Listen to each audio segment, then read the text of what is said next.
Today we're going to find the nullity of a transformation, also known as the dimension of the kernel of that transformation. For this problem, we have the set of all matrices M sub nn that have the dimension n by n. Furthermore, we are setting n to be greater than 1 and supposing that the transformation from M sub nn to R is a linear transformation that maps an n by n matrix to its trace.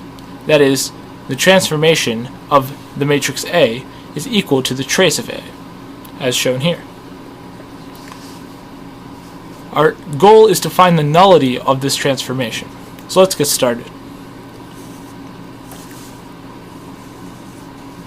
To figure out how to approach this problem, we must take in 4 key facts.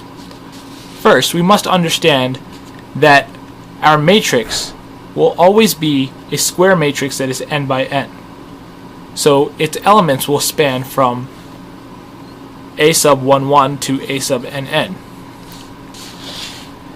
We must also understand the trace of a matrix. The trace of a matrix is the sum of all the elements on the main diagonal. If we take our example matrix here, we would sum A sub 1 1 plus A sub 2 2 plus A sub 3 3 all the way down to A sub nn, and that would give us the trace of A.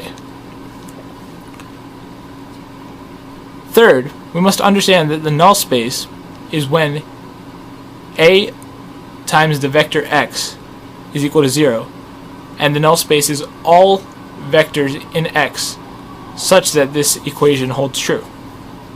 For this specific problem, our transformation is the trace of A, so we must solve such that the trace of A is equal to 0. Finally, we must understand that the nullity is the number of solutions in the null space, that is, the number of vectors that form the basis for the null space.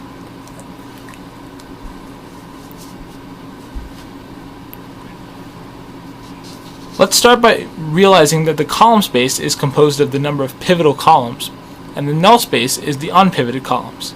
So the column space and the null space, or the rank plus the nullity, will equal n, always. The number of unpivoted columns is also the number of free variables, and this is an important concept to hold in mind as we go through this problem. The trace of A can be shown as A sub 1 1 plus A sub 2 2 all the way to A sub nn, and will be equal to 0 for our problem. Here we can see that there will be n terms in this summation.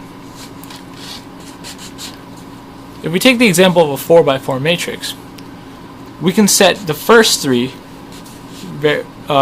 elements to free variables. That is, A sub 1 1 is t, A sub 2 2 is s, and A sub 3 3 is p.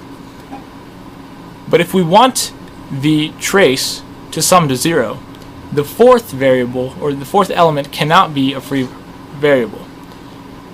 We must solve for the fourth variable, and we can see that it would be negative t minus s minus p.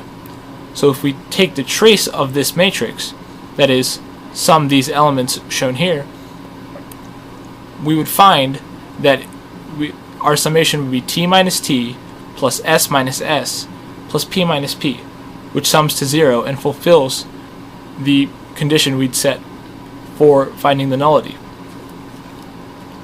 Based on this fact, we understand that there are 3 free variables for a 4 by 4 matrix. That means the nullity of the 4 by 4 matrix for this problem would be 3. If we take a look at this, we see that 3 is equal to 4 minus 1, and we replace 3 with nullity and 4 with n. So we've solved the problem for an n by n matrix. The nullity of the trace of the matrix will always be n minus 1, because there's always one variable that must be solved for based on the other free variables. Thank you.